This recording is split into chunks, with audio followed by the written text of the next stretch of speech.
Hi, can you hear me? I can hear you now. Yep. Okay, good. Hang on. Let me. Is the sound quality okay? I'm using my kid's gaming headset because I found it gives actually quite good result. Nah, it seems perfect. Let me just turn you up a little bit though, quickly. But Okay, yeah, quality seems fine. Seems okay. good. How are you today anyway? You okay? I'm okay. Yeah, how are you? Yeah, not too bad. Not too bad. Weather's okay today. Not raining, so yeah, fine. Absolutely fine. Yeah, thanks for coming on the show. Just going to ask That's you a okay. few questions, really, just about your career, if that's okay. Yeah, yeah, great. Cool. So first question, just want to learn a bit about where you was born and where you grew up and what was it like growing up? Yeah, well, my childhood was kind of split between. I was born in York. I lived there till I was 7, and then moved to Wendover, which is a village in Buckinghamshire. Okay. That was a bit of a contrast, and it was a bit. Yeah, it was all right. I preferred living in York. Really, there was a bit of a don't know. There was a bit of prejudice when I got down that they just assumed that because you were northern you were probably thick. So I had to grapple with that a bit, but it was okay. It was Yeah. okay. It is a bit. I don't know. It was a bit one of those places where you kind of it's a bit quiet for when you're a teenager and like somewhere you want to kind of get out of and go somewhere else. Yeah. But then I found recently that my own kids, it's more lively where I live. Like not massively, but it is. There's more to do here. But my own eldest feels the same. He's always like, "Oh, it's boring. There's nothing to do. Want to go somewhere else." So maybe that's just inevitable wherever you grow up. Yeah, I think so. I think so. So when did you realise you wanted to become a scriptwriter and novelist, and what was it like choosing this path in your career? Yeah, it was. I actually remember it quite consciously that like it was. I'd always been pretty good at doing stories at school, and I did. I know one of my teachers. I think first year of secondary school, I had a teacher who said, I know it was sort of embarrassing because she did, but she said, "Oh, when Edward is a successful novelist, you can all say that you knew him when you were at school." She made me read out my story in front of the class, and it was sort of yeah, it was one of the things where it was a nice bit of validation, but also a bit embarrassing. Yeah. But I remember thinking afterwards, like, oh, I could do that for a job, and I really from then on, I didn't seriously consider anything else. Other than really, I thought journalism might be a good thing to do as like a day job Yeah. um, when I was starting out, and so I went into that. And I've always kind of kept my hand in with journalism as well and Mhm. writing for magazines. But actually, I did find that in some ways it wasn't the best thing to be doing because when writing is a day job, it kind of takes up that part of your brain a lot. And I found that actually it was better to do something that wasn't writing related for a day job, and then I'd feel more like writing at the end of the day than if I was doing it all day at work. So Yeah. that was just maybe a slight mistake, but no, I never really seriously considered doing anything else. Um, so it's quite lucky it worked out. Yeah. Yeah. Sounds good. Sounds good.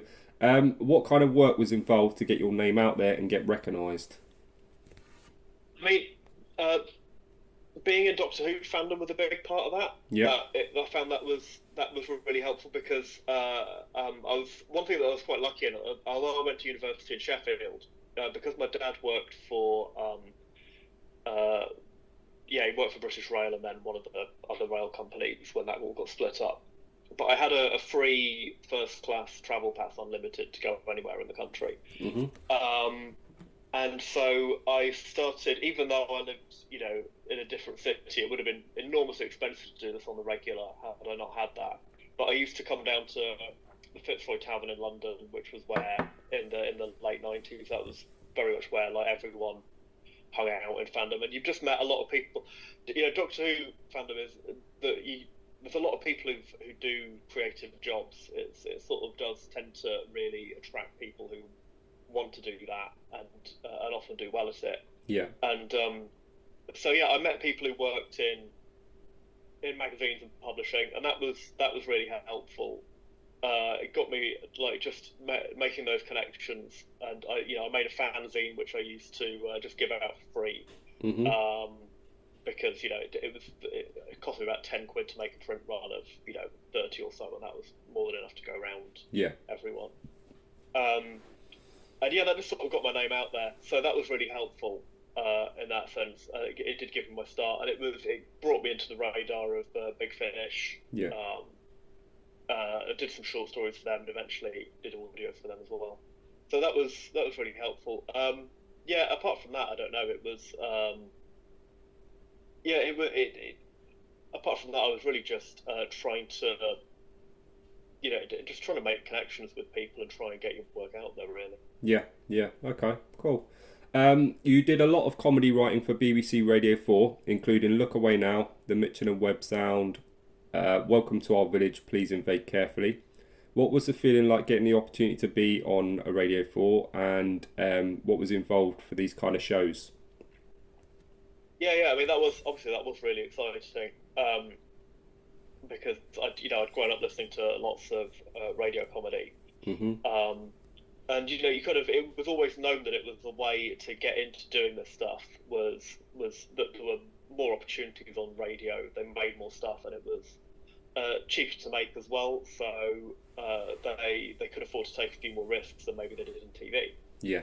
But also they just had open door shows at the time, which was a really useful thing, just things that you could just submit to, anyone could submit.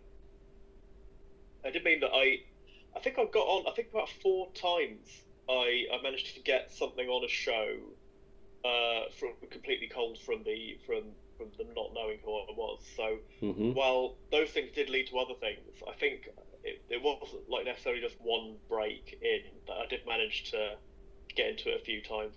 And that was just through, once I got the mindset of writing comedy material, I did get better at it and got a better sense of what they wanted. Yeah. I mean, actually, my first way in was, funny enough, not through one of the open door shows, but I sent some stuff to Mitchell and Webb's producer, just having heard their stuff. Yeah. And thinking, I think I could do that tone, that style of comedy. And he was a guy called Gareth Edwards, and he was really nice. I mean, I just put on the envelope, I looked at the end credits of the show, of the TV show, and just saw his letter, Gareth Edwards, BBC TV, in London, just the address.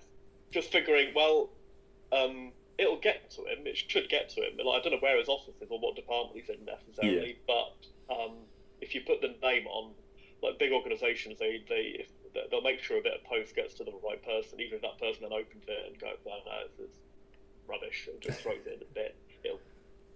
Didn't throw it in the bin. And he went to be very encouraging. So I did eventually get some stuff on Mitchell and Webb on the radio show. But it was a really good.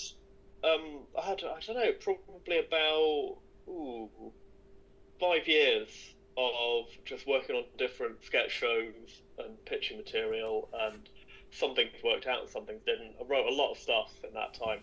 I mean, there's one show called Broken Arts, which had a bit of a troubled time, didn't really work out, but okay. I looked at a folder I had for that, and I wrote about 50 sketches for that, and they used, I think they only ever used like one sketch, which they massively rewrote, and maybe a joke which they took out of another sketch and put in a different one. Yeah. But I was just keen to do it and had the energy to do it. Yeah. But then that directly led to me, because you're in the orbit of other producers. I found someone who I worked really well with, and he said, like, do you want to pitch a sitcom? So I was like, yeah, let's do it. And that took a while. We had one attempt that failed. We had, and then what became Welcome to Our Village, I think, took about 2 years from going back and forth, until we actually got the pilot on air. So it's quite tortuous. But when it went, it went well. It was it's just a shame really that like I did 2 series of that.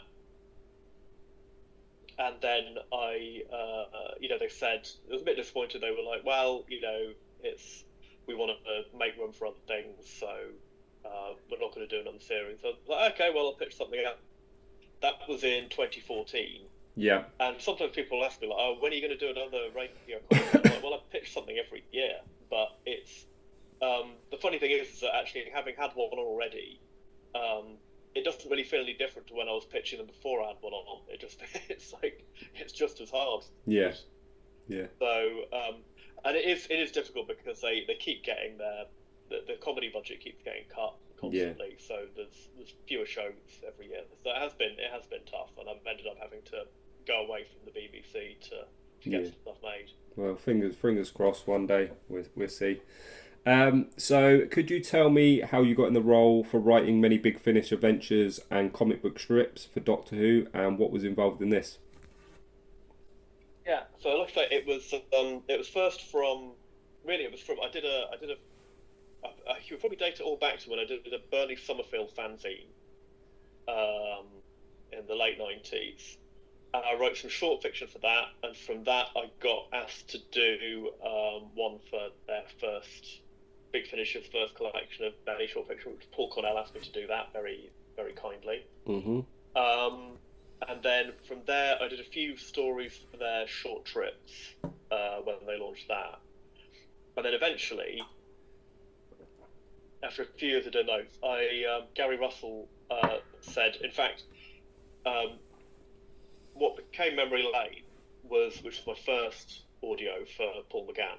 Mm-hmm. What they actually wanted was, Gary said, we've had a few problems where we've booked actors into the studio, particularly the Doctor actors, into the studio in advance because they're all busy, they've got all got stuff to do, and then a script hasn't been ready, and we've had problems from that. We end up running around, and so I want to have a script in hand for all the Doctors in case something else falls through. Yeah.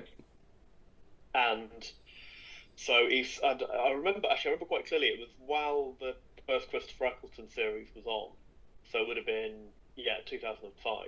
Okay. And we were talking about, it probably won't come out till, it'll come out eventually. Like if it doesn't get used, then we'll knock it into the next batch, and then we'll make another. We'll plan ahead for the next time. So he was sort of talking probably won't come out till the summer of 2007. So I thought, oh, fine. I wrote it. Went in. Gary was happy with it, and then lo and behold, another script did fall through, and then suddenly it was like October, I think, 2005. It was suddenly okay. Can you do a bit of polish on it because we're taking it to the studio in a couple of weeks. Yeah. So, yeah. But what was really nice actually was that then Paul McGann, said he'd really enjoyed doing that one, and said, oh, if you next time we do a run, get him back in again. Yeah. And then literally a couple of months after that, I think it must have been, suddenly they had the opportunity to do the BBC Seven series that Big Finish did in 2007. That suddenly opened up, and they needed to put together the pitch for that quite quickly. And so suddenly I was one of the writers who they were wanting to get to do more stuff for Paul McGann. And so very quickly I went from, it might come out in a couple of years, to the next one's out and we need to write another one and another one. And suddenly I was very much in the churn of it all very quickly. And like I say, it was all just because one play had fallen through, suddenly this whole thing opened up to do more. And so for a few years I was doing a lot. I was doing quite regularly. And it was for a while it was like my main source of work, which was really helped me to actually become a working writer. Especially this really overlapped with when I was doing the sketch stuff for Radio 4. And the thing is that, like with that, I was doing a lot of work that I'm not necessarily getting lots of pay. Like I said, I might write 50 sketches for a show, and they'd use 3. So you don't get a lot of money that way. It pays off. It paid off eventually for me, but I was very grateful to have Big Finish there, so I could actually be a working writer whilst I was doing all that. Yeah. So how did you get involved at first? Did you just send emails to them with scripts, or did they recognise you from your previous work? Big Finish. Yeah, Big Finish. Sorry, yeah. Yeah. It was really from. I hadn't sent them anything. I think I'd dropped them a line saying, I'd be interested. Yeah. And I had actually pitched them one. I think in about 2003, which was which got nixed for being quite similar to something else that was happening. Mm-hmm. Might have been earlier than that, because I have a feeling it was Death Comes to Time that they said, there might be a bit of overlap with that, and we don't want to have an argument with those guys. Yeah, I think it might have been that. But really, it was just I'd done some short stories, and I knew Simon Guerrier, who was doing a lot of work for them at the time, gave Gary a nudge and said, "Oh, Eddie's good. Why don't you give him a go with some scripts?" When he was, when Gary was complaining about people letting him down, said he's good, he's reliable. So yeah, I do have Simon to thank for that as well. Lovely. You've already covered this a little bit earlier, but are you a Doctor Who fan, and have you watched the show in the past? And I see you've got some DVD collections up there and Blu-rays. Yes. No, I do. I do know it very well. Yeah, funny enough, I didn't really watch it when I was very young. I think I was too scared to watch it. I have quite a clear memory of tuning in, I think probably for another show, and catching the last few minutes of, I think, Terror of the Vervoids Part 2, and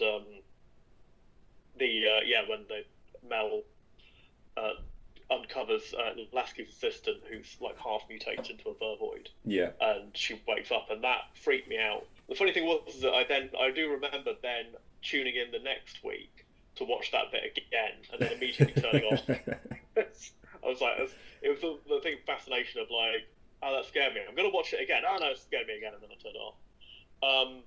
But then it was actually only about a year later that I got drawn in halfway through Delta and the Bannermen.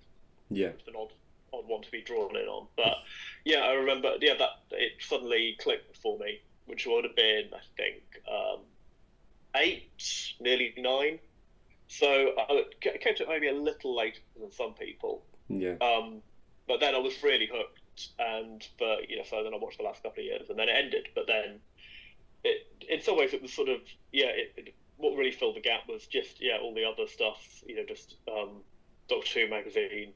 I had all the old episodes to watch. I mean, that's kind of the thing that I don't really give that much thought to, but it's sort of weird but also appropriate for Doctor Who, is that I saw it all in completely the wrong order. Yeah. So apart from those last 2 years, which I watched on broadcast, everything else was just like what was out on video, and did I have the money to buy it that month? So I saw the whole thing in like a completely, mixed up order. But yeah, it was the real sort of, it was my real obsession. I still, it's something, it's probably the thing I know the most about. There's like, when I'm writing stuff for Doctor Who magazine, sometimes I do have to remind myself to check facts when I've said them, because I'm like, I'm pretty sure I just know that, but it's really easy to just fall into the trap of thinking, well, I know that, and then I don't have to check it. Usually I do know, but like, just think it's just good practice to check these things. But because I've just sort of got all this stuff in my head, I just think, oh yeah, that's right. So it's and it is why I do find it kind of, a friend of mine is the comics writer Andy Diggle. Yeah. I remember he got asked to do a bunch of Doctor Who comics for IDW a few years ago. I've had conversations with him where he's like, I struggle with Doctor Who because I don't know like what the rules are. I don't know what you're allowed to do and what you're not, because it seems like they just do whatever they want, and there's no. And I'm like kind of that kind of is true. But if you really absorbed it, you kind of know what works and what doesn't. Yeah. And I do find that's one thing I like doing about Big Finish. I find that I can, any piece of Who work for Big Finish just goes faster than anything else that I write, because I know what the audience expects, and I know what you can and can't do, and what the tone is, and what's allowable. So when I'm doing original work or something in an area that I'm not familiar with, I'm like, okay, I either have to define the tone, or I have to work out what the tone is, and I have to like work out how the world works and what's allowable. And in Doctor Who, I just know, so I don't have to think about those things. Like there's one, you can have fun things like where in one of my plays, I actually won't say which one in case it is a spoiler for anyone. But in one of them, I just thought, what would be funny here and what would actually really work is if this character turned out to be a vampire. And and a lot of things that wouldn't work. A lot of things people would just say, "What's the vampires now?" But it's like it's been established in Doctor Who the vampires, so it's okay. You know, we don't even if there's been no hint of it whatsoever in the story up to this point, it's like but there are vampire stories in Doctor Who, so you know we can do that. So I enjoy having that kind of freedom. Cool. What would you say is your favourite Doctor Who story you've written? Maybe the one you're most proud of or had the most fun writing, if you've got one. If you can pick one. I don't know. Maybe I should go back and listen to them, because most of them all of them I've not gone back and listened to since they came out. I don't often go over old work. Yeah. But like when you ask that question, I'm like aware that my stock answer is always human resources, and maybe I should go over them again and have a look. But that was the one where I don't know. It was because I was just coming off working in a lot of different office jobs, and so it kind of felt the most me. If people sort of drew comparisons saying like, oh, it's it's influenced by The Office sitcom, and I'm like, well, no, it's more influenced by just offices, just being in offices. Johnny Morris told me later that he assumed it was heavily influenced by Time Out of Joint by Philip K. Dick, which I'd never read, and he was surprised I hadn't read it. And I read it, and I was like, oh, it is Time Out of Joint by Philip K. Dick. Oh well. And I discovered that not only was it very like Human Resources, it was very like my second novel, Hearts of Oak, which I was halfway through writing at the time. But I was like, oh well, I'll just just have to accept it. But yeah, I think it worked in a lot of ways. I think also the fact that I had to. It was originally just going to be a one-part story, and that's how I pitched it. Yeah. And then when I pitched it, they said, "Okay, great. We can see though how we can plug this into the arc of the whole season, and we want the Sidemen to be in it, and we want it to wrap up, this kind of arc of Lucy's opening story." Yeah. Which was kind of a lot to deal with in one story, and I think it worked. I think it all kind of. I don't think it overbalanced it. I think everything else about it kind of made the story kind of bigger and more fun.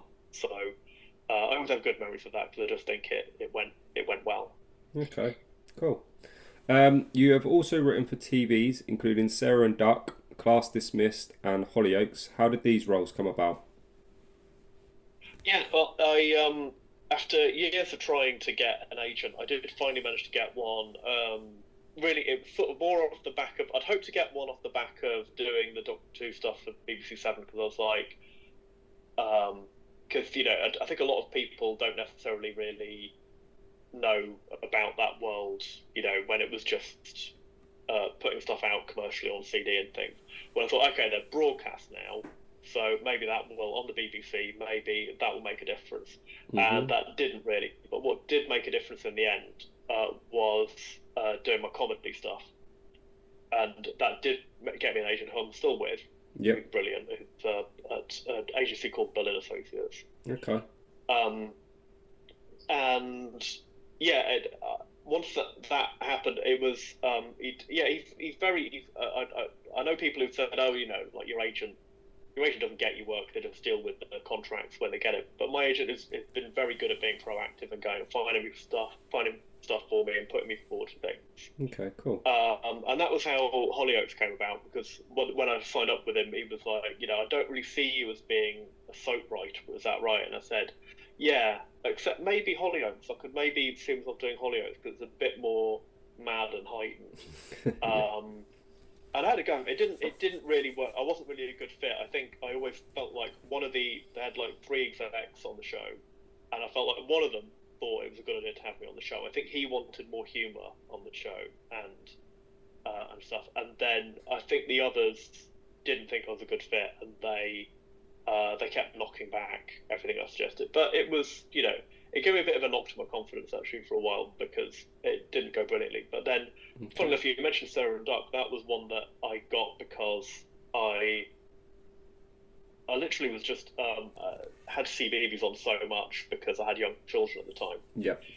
And I got to a point where I know everything on this channel. I'll never know one channel's output so well as I know CBeebies at the moment. So I made a kind of hit list of like, okay, the ones that I genuinely enjoy, and I always kind of look forward to being on, and I think I could do well. So I made a list, and I just approached them out of the blue. Yeah. And the one where that actually worked was Sarah Duck. Yeah. Which was top of my list. Okay. And so it was a while before they had any slots on that, but that was around the same time I was on Hollyoaks, and it was, I think, literally it was only about a week or two after I got dropped from the Hollyoaks writing team. I went down for a meeting on Sarah and Duck, and they were, having been told on Hollyoaks, oh, you don't get the show, you don't know how to write for it. Mm-hmm. When I went to Sarah and Duck, they were like, this is great, we love these ideas, this is just the right tone, you do really well. I was like, well, that's fine, it's like you sort of, when they dropped me, the guy who brought me into Hollyoaks gave me the call to say, I'm sorry, we're dropping you from the team. And he said, he was really nice about it. He said, Eddie, I think you're a great writer, but you're maybe just not a Hollyoaks writer. Mm-hmm. And I was like, that's okay. And I discovered that, I wasn't a Hollyoaks writer, but I was a Sarah and Duck writer. And I'm like, well, that's fine. You can you can put that on my gravestone, and that's okay. But yeah, it's sort of a combination. So sometimes it's, the answer is sometimes it's the TV work, sometimes it's my agent managing to get me there. But you've got me a lot of other animation work, which has been helped by the Sarah and Duck thing. That opened a lot of doors. Okay. And sometimes it's just, sometimes I just contact someone myself, and it works out. Perhaps a bit more rarely, but it's always worth trying. You never know. Yeah. Okay. Cool. You wrote a book last year called "Drunk on All Your Strange New Words." Could you tell me a little bit more about this, please? Yeah. So that was it's kind of a murder mystery. One thing I really liked, I wrote a book about film noir about nearly 20 years ago.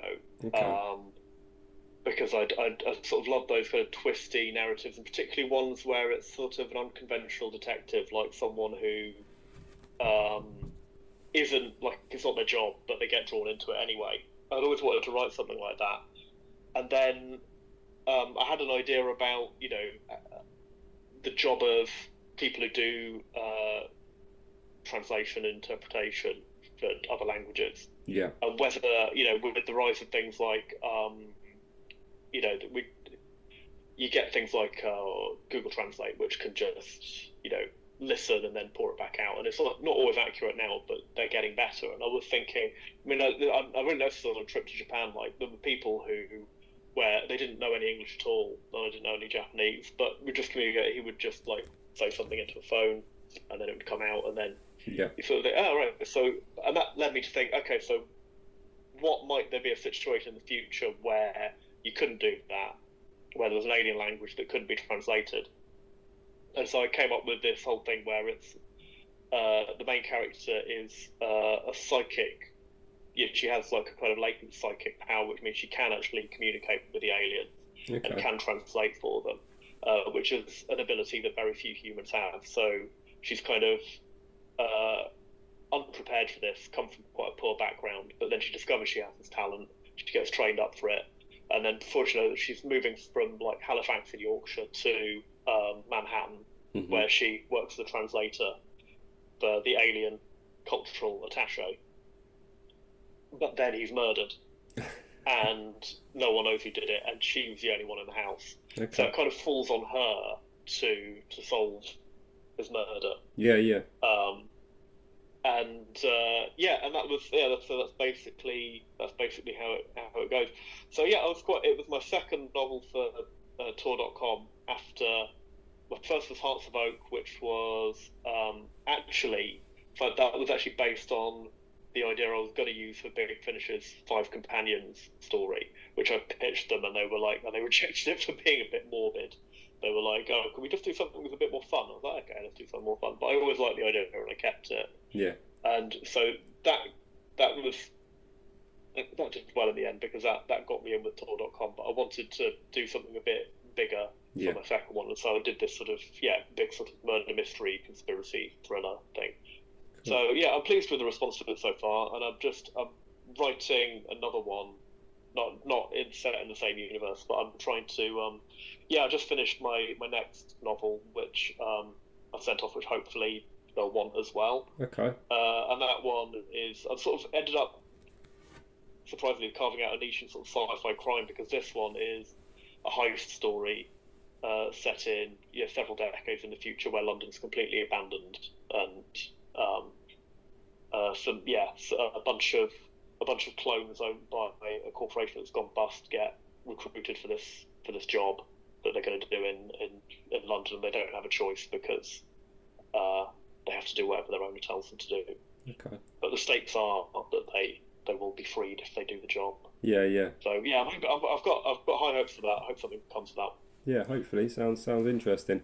Apart from writing taking up a lot of your time, do you have any hobbies you enjoy doing? Yeah, I mean,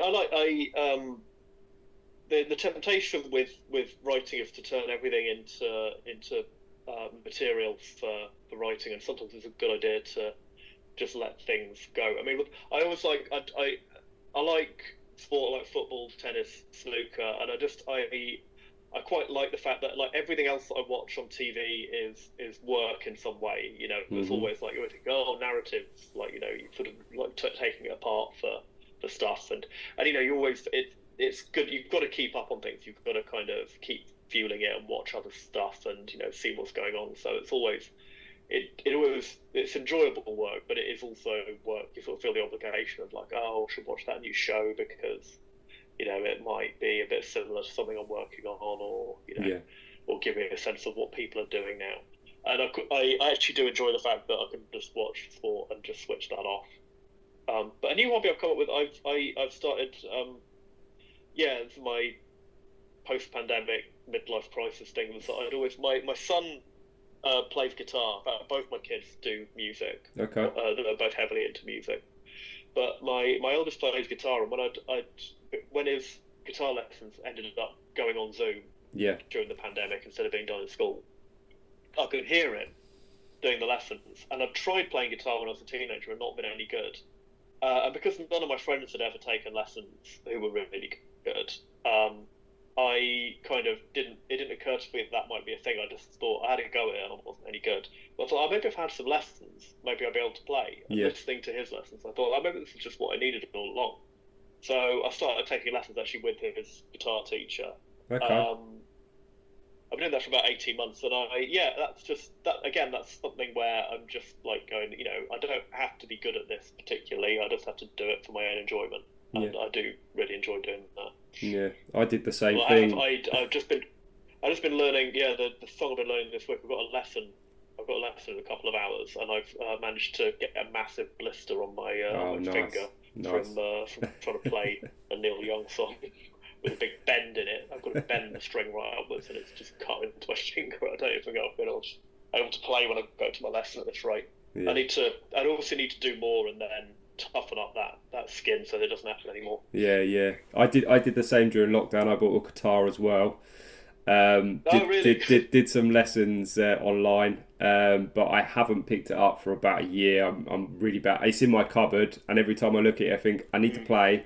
But I haven't picked it up again, so I need to get back into that. It's just something I enjoy doing as well. Yeah, I must say one thing that I do because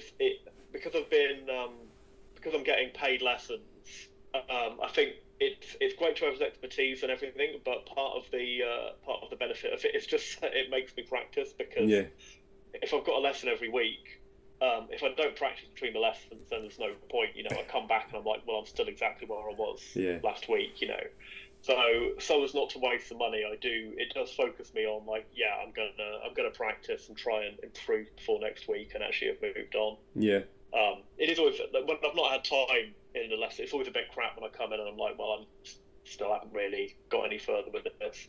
But what sort of guitar have you got? It's just an acoustic guitar. Yeah. It's a Fender. Yeah, I started off with just using my son's acoustic because I didn't want to. I thought if it doesn't work out, I don't want to have bought a new guitar. So I started off with the acoustic, but I do the electric is a little bit easier. I've got a semi-acoustic actually, and I do, which is quite good because I can. It's quite good at the moment because my eldest keeps stealing my amp and leaving it in his room. So I'm glad that I've got a guitar that actually makes a noise, even if it isn't plugged in, because otherwise I'd have to keep traipsing upstairs and getting my amp back. Yeah. No, I had an electric when I was a young kid. I had an electric, but that didn't get very far as well. But my acoustic is, I can't remember the name of them, but you can plug the amp into it. It's yes. Yeah. So yeah, I need to get it out though. Definitely need to get it out. Yeah. Just one final question then before we go. What advice would you give for anyone that wants to become a writer or is struggling to progress in that career path?